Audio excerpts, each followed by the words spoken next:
Welcome to the Artist Academy podcast, a place where we focus on the business side of art to help you attract more customers, increase profits, and ultimately live a life of creativity and financial freedom. I'm your host, Andrea Hart, and this week's episode is a solo one where I'm going to share some muralist hacks or just painter hacks that I use and a list of things that we've compiled within the Artist Academy Facebook group. I recently put a post up in our Facebook group that says, hey, if you guys have any fun hacks that you use in your mural business specifically every day or every once in a while, things that just come in handy that you think would be worth sharing, let me know. And boy, did everybody let me know, because we have some newbies in there. We have some that have just gotten their business off the ground, and we have some artists that have been doing it for years and years. And I got info from everybody. And so I'm going to share some with you and compile them with some of the ones that I use. But this also started because I was on a job here recently where I was painting, and we had to get really high up, and I needed to order a lift. I needed to get a lift there. And if anybody has ordered a lift, you know that the drop-off fee is a couple $100, the pickup fee, and it costs so much to have it there. And it's like a minimum of $600-700 to have a good scissor lift there, which is a lot. And not a lot of people have a giant budget. So then it would leave you using a ladder, and it just takes a lot more time that way. And if you're listening to this podcast this year, that this year's theme for me is how to make the most money in the shortest amount of time and get back to living my life and spending time with my baby and doing whatever else besides working. So what I do in the last few years, this is a trick that I've learned. So I have a Jeep, and the Jeep can tow small things. And so what I do when I'm in a bind and I need to reach a really high place and I need to do it efficiently, I don't want to be on a ladder. It kills my back. It kills my feet. I don't like it. So what I'll do is I'll call up and ask the local Sunbelt. This is not an ad for Sunbelt, but that's who I use, and they're a lift rental company. And I have a go-to guy there. I'm like, hey, Tony, I need to rent a lift. Do you have this available? He says, yes. Great. I'll be there with my Jeep in the morning. So I go and I pick up this lift rental, and it's called a towable man lift, to where it's one of those with a bucket. So it's not a scissor lift. It's one of those that has like an arm extension and a bucket, and you need to have a harness in it. And so I can go and I can attach it straight to my Jeep and pull it wherever I need to. And then I take it back by the end of the day. And a 24-hour rental with no drop-off fees, nothing, is about $300 for the day. And I do that, and I just take it for the day, and I do all the stuff up top that I need to do in one day. Rather, if I had a ladder, it would take quite a bit longer, but I'm okay with spending a little bit of money to get things done more efficiently. But I was like, I wonder if everybody else knows about this. I wonder if anybody else has tried this, because I've used this technique several times where the budget isn't crazy. There's not enough to do a week-long rental for a lift, but I can pay $300 for the day and then get things done. And then I can do all the lower stuff the next day. So it started there. And so we talked about it on our virtual meetup. So in the Academy, we meet every Monday and chat about business, and people ask questions. And so I brought that up, and I was like, hey guys, what are some muralist hacks that you have like that? Because a couple people had never heard of that. They're like, oh, great. That's a great idea. I mean, if you have a Jeep or a truck or something that can pull a small lift, then it's a good trick. But then we were talking, and Madeline, we've had her on the podcast before. She does a lot of mindset stuff. She was on our virtual meetup, and she carries acetone with her for paint spills, because she just had a recent spill on a mural job, and she freaked out and she got down and luckily she had the acetone and she got it all cleaned up. However, the acetone kind of ate away at her fingers a little bit. It made it burn, and somebody else chimed in, Ryan Benefield. He's also been on the podcast. Has a mural business, and so he was on the virtual meetup. He goes, actually, have you tried fingernail polish? I carry that around. So this dude carries fingernail polish with him in his mural kit in his car, and he uses that because it has considerably less acetone inside of it. It's diluted, so it doesn't burn your fingers, but it still does the job of cleaning up paint. And I was like, yes, that is a perfect muralist hack trick, and I need to share this. So I then posted to the Facebook group and everybody put a bunch in there. And so I'm going to share more with you. But one that I really like, so I haven't tried this yet, but I'm about to. So if you're painting on the floor and you need to project something, it's tough, right? I've done it, but I've had somebody like hold it above, and it was for something small, and it was weird, just so I could get some placement and figure out what I was doing. But if I was smarter and more resourceful and I knew of this hack before, I would totally do this. So what you can do is you can project on a piece of paper, normally exactly the size you want, and then you get this thing called a pounce wheel.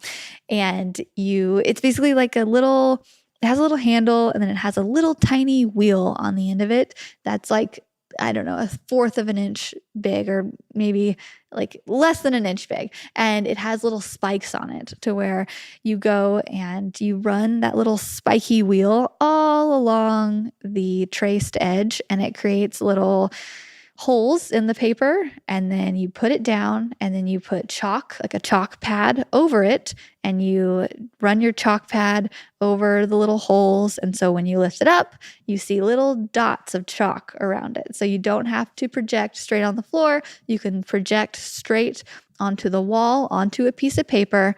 Take that piece of paper, pounce little holes in it with this little handheld pounce wheel, and then chalk it on the floor, lift it, and you have your outline. We actually just did this in the Dominican Republic. We just got back from a mural meetup, and I had my really good friend, Samantha. She uses this a lot. And so I had her come in. She did a great demo and showed them how to do that. And everybody was very interested in it. They tried it. And I know that several people are going to use this and find this useful. So I wanted to share that. But another way to do this is also, so I'm about to do one on the floor. So I want to do our college logos, mine and my husband's. Like, I went to Missouri State, he went to Texas, and I want to do the college logos on our parking spaces in our home in the garage. So I want to have a bear for mine and a longhorn for his. And I was like, I am going to use this thing for the first time. So stay tuned, but I'm sure it's going to go great and so much easier than if I were to try to freehand it or do the impossible of projecting on the floor. So I'm about to use this technique. But what I could also do, and Samantha has used this, and also one of the members, Michelle, brought this up. She uses stickers. So you can get these reverse stickers made. So it's like a stencil, but it's like a reverse stencil.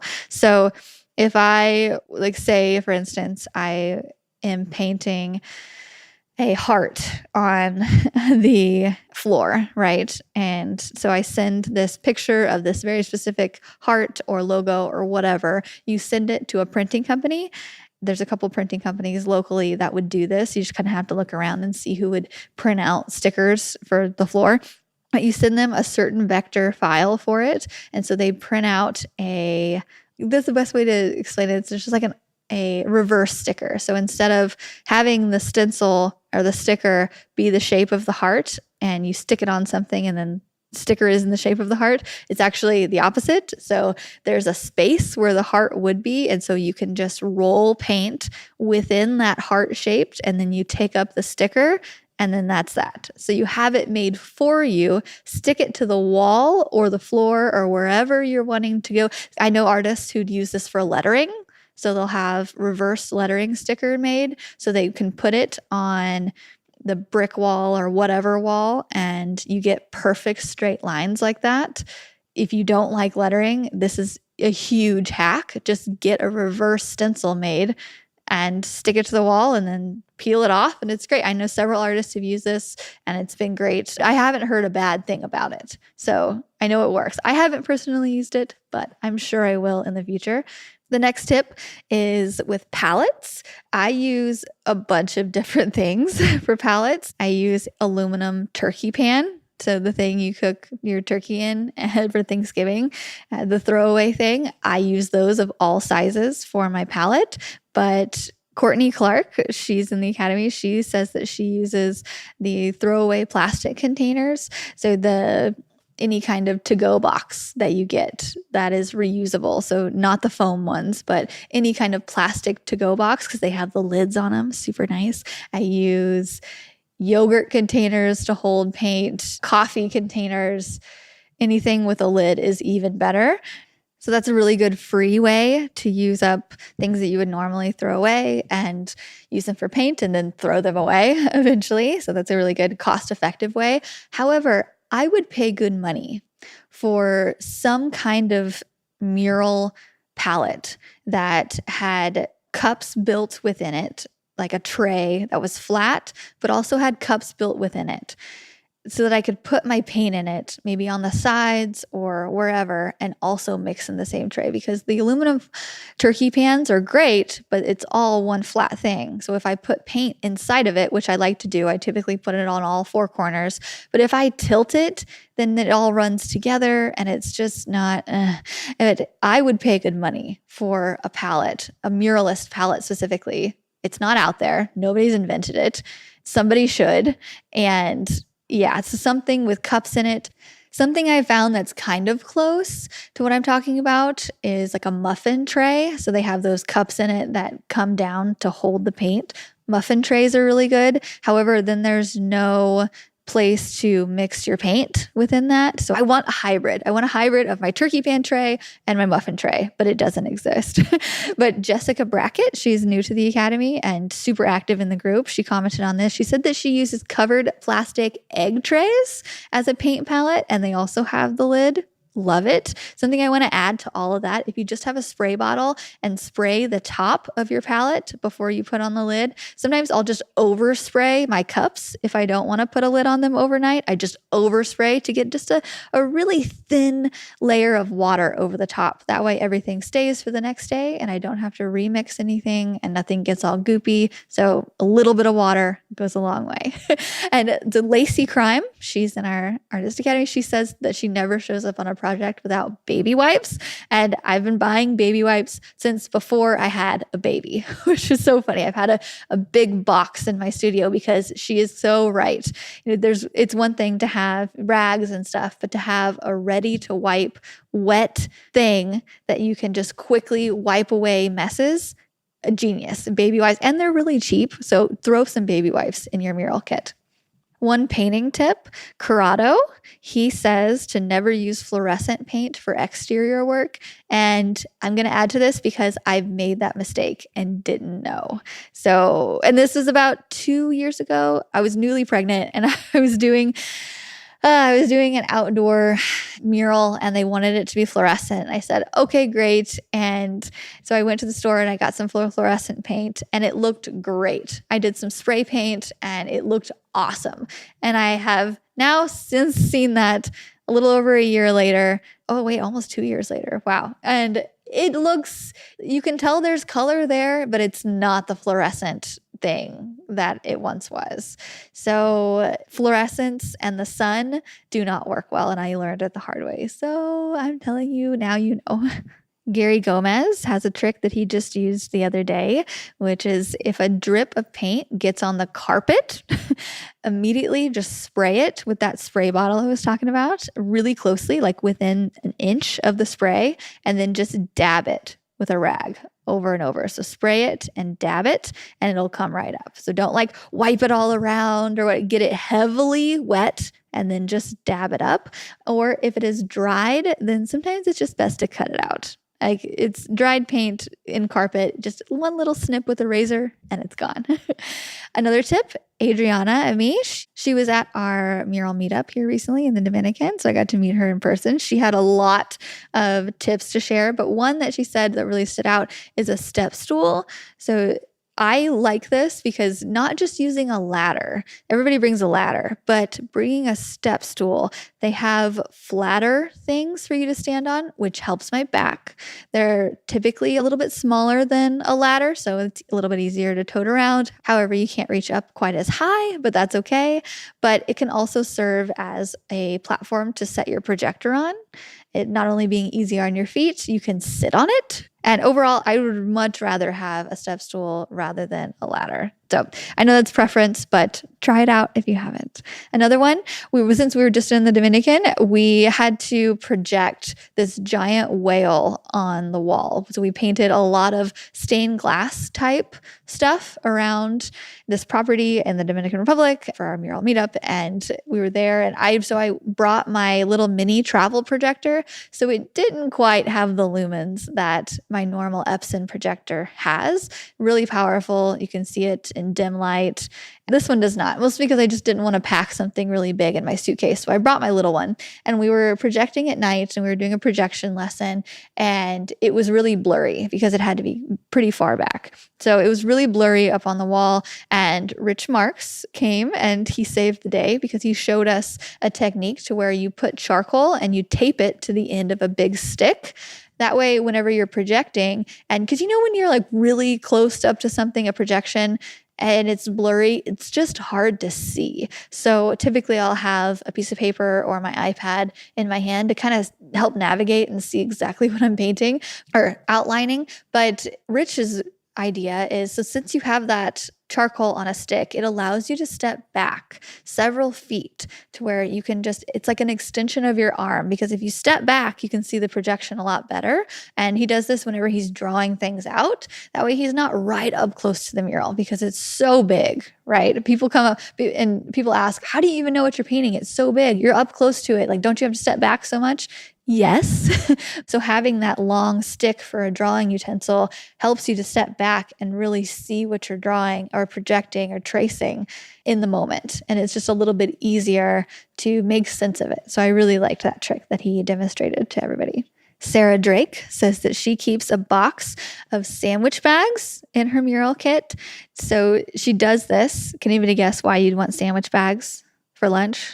No, it's maybe that too, but she uses it to put her paintbrushes in. So yeah, you have dirty paintbrushes at the end of the day. You don't want them to dry out. She just puts her paintbrushes in this just really cheap sandwich bags, rolls them up, and that way she can tote them home to clean out, or it saves them for the next day. So it's just like putting plastic bags over wet rollers. I do that quite often. So if I'm using a roller and I need to stop for some reason, or I need to let a layer dry, I'll just stick it right in a plastic bag, roll it up, and then it's good until the next day or a few days. But it won't last a month. I've tried that, and air just kind of creeps in there every once in a while. But on that same topic of saving your brushes, my friend Samantha, the one who did the pounce demo for us recently, she introduced me to a technique that I had never heard of, that her friend introduced her to.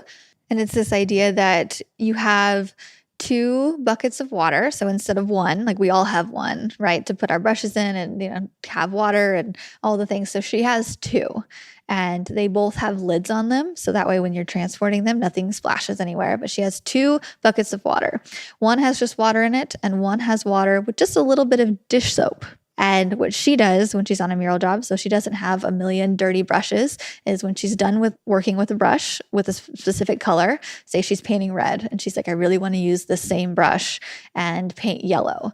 But everybody knows that once you go from red to yellow, like you really have to have a very clean brush in order to make that color transfer, right? So she will put her brush in the soapy water, clean it out, and then put it in the clean water, roll it around, clean it out, and then wring it out, and she has a completely clean new brush. She is also a germaphobe, and so this also very much goes to just her lifestyle. So if you are somebody who does not like dirty, clean, like not being clean, you will love this. Personally, I just kind of throw everything in and it's fine, but I love this technique because it just makes everything a lot more organized. It's going to make your brushes last a lot longer, and it minimizes cleanup. at the end of the day. And if we can be less messy with paint, that's a win, right? Because it's very easy my studio gets so messy so quickly, right? So anything that's going to keep me a little bit cleaner, I am open to. So I wanted to give just one last little shout out to my friend Samantha, who is starting a new business venture, a kind of a side project within the mural community. She started a company called Mural Company Products, and I think it's going to be one to watch out for. Her first product includes this brush washing system and is part of a muralist kit. So she's put together all of the muralist essentials, supplies, things that you use on the job every day, and I put it together in a muralist kit. So I will link to her website. It's muralcompanyproducts.com. And I think it's something just to watch out for. She's going to have a lot of products coming out in the coming years for muralists. And she's open to so many ideas for what you want. So specifically, I want a muralist palette. I want something that, like I said, can hold cups and keep my paint from spilling into each other, but also has a flat surface on it. So we've been chatting, and that could be a small possibility of something to come. I hope so, because I don't have the time to do this. I don't want to get into products, but she does. And this is a passion of hers. And I'm like, maybe we could work a little magic and create products for muralists that can help make our lives a little bit easier. There's so many different ideas of things that are coming, and I think it's just a company to watch out for. So if you want to follow their Instagram and learn a couple things, and yeah. So shout out to my friend Samantha, and everybody go follow it. I will link into their website, and yeah, but that concludes our muralist hacks. I kind of ran through these pretty quickly because I don't think a lot of them need a lot of explanation, but I hope that you've gotten at least one, surely, right? At least one hack that can help you in your day-to-day painting business. And I hope you share it. So if you could please share this on Instagram stories, I will gladly reshare your share because I am very thankful when people share my stuff, and I want to get the word out. And so if anything has helped you, please share it online, anywhere, and tag me, and then I will reshare. So that's my ask for you for putting out these podcasts every year for almost 5 years now. This podcast is almost 5 years old. Crazy. Anyway, that's all I have today. Next week will be an interview with a muralist, and hopefully you'll learn something there too. So have a great week, and thanks so much. Thanks for listening to another episode of the Artist Academy podcast. I've been putting out at least one episode per week for more than 4 years on this podcast, and it's really cool to see those download numbers go up and up as time goes on. And that's because artists like you listen and share these episodes. So really, when I say thank you, I mean it. It's really cool to see progress along the way.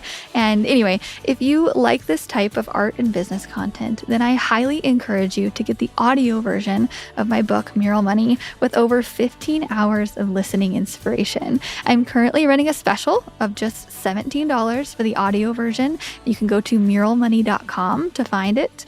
And that comes with a bunch of extras like my art supply list, my pricing guide, recommended book and podcast list, and so much more. I filled that book with tips from my art journey of building a profitable mural career. Plus, I've included the best of the best advice from guests I've interviewed on this podcast. It's the most affordable all-in-one book of advice on art and business that I have. And if you enjoy listening to me here, then I know you'll like the book too, because I read it myself. All 15 hours of it. The book is available on Amazon and Audible normally for $25, but if you go to muralmoney.com, that is where you can grab the special $17 deal while it lasts. If you haven't listened to my book yet, this is your sign to do it. Again, normally $25. I'm running a special for $17, but you have to go to muralmoney.com. That's where you can grab the audio version of it. And that's all I have for you today. So I will see you next week for another episode of the Artist Academy podcast.